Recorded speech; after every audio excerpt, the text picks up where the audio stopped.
And welcome back. Time now for our community update with the Appleton Police Department.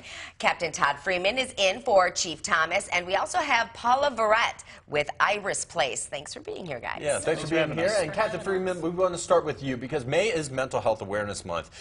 In the past few years, I would say, we've seen a lot of crimes where people go out and do things, and the first thing people think is, well, they're obviously on drugs or alcohol, that sort of thing. But really, they just need help because mental health is an issue not just here, but all over the country, right? Right. As public safety has become more in tune with assessing and helping determine when mental health is a factor in crime, particularly in Appleton and Outagamie County, we've gotten much better at plugging people in with resources for their wellness as opposed to the criminal justice program.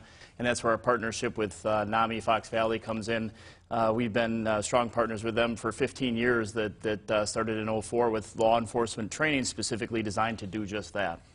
Now, Paula, tell us about the Iris Place, who you are and what services you provide. So Iris Place is a peer-run respite, which basically means that people who live with mental illness provide service and support to people living with mental illness, and we also serve people with substance use disorders as well. So people can come and stay for up to 7 nights, take a step back from whatever's going on in their life. It's a 5-bed facility. And it's 100% peer support. We don't have doctors, social workers, therapists, anything like that. Everybody who works there, including me as the director of the program, lives with mental illness and has walked our own journey. And we just provide lots of peer support, listen, validate, just help people feel like they matter and their story matters. And I'm sure that helps out with some of these people that come in too, with people who have experienced this. They can relate to that and help them out. So that's great. And also, you have an open house today. Yes. Why don't you tell us about that? Yes, we're having an open house primarily for mental health professionals, clinicians, social workers, therapists, psychiatrists, whoever wants to come and just see our facility, talk to some of our peer companions who work with our guests. We call them guests, not patients. It just makes them feel like they're at home. And we want to show them our facility because it's a great building. It used to be a convent, so it works out really well to have bedrooms, and we didn't have to do a ton of remodeling. But it's warm and cozy, and we have lots of fun there.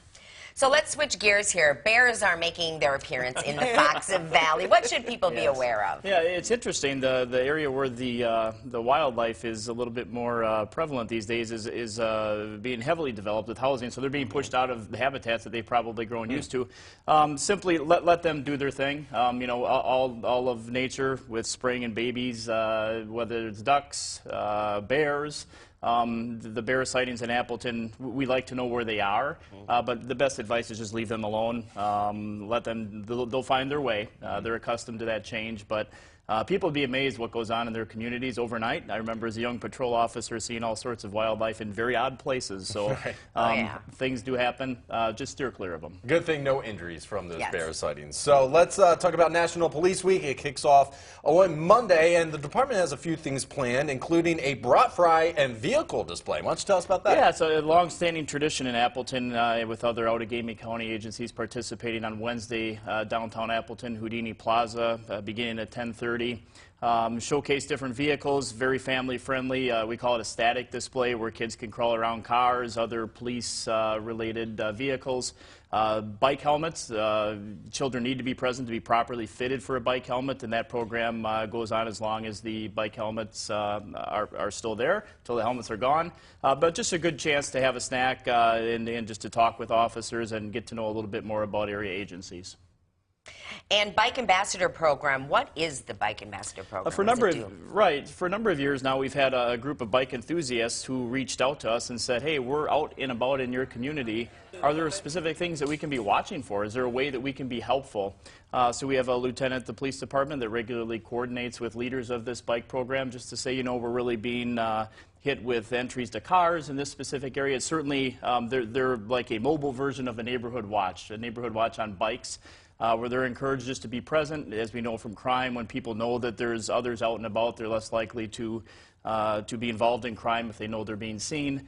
So it's just a visibility, and it's a wonderful partnership that we've enjoyed with a number of bike enthusiasts. All right, lots of cool stuff happening in the Fox Valley there, and we had Captain Todd Freeman to tell us all about with the Appleton Police Department, and also Paula Verrett with Iris Place. So thank you guys so much for joining us this morning. We'll get a check on your forecast coming up on Local 5 this morning.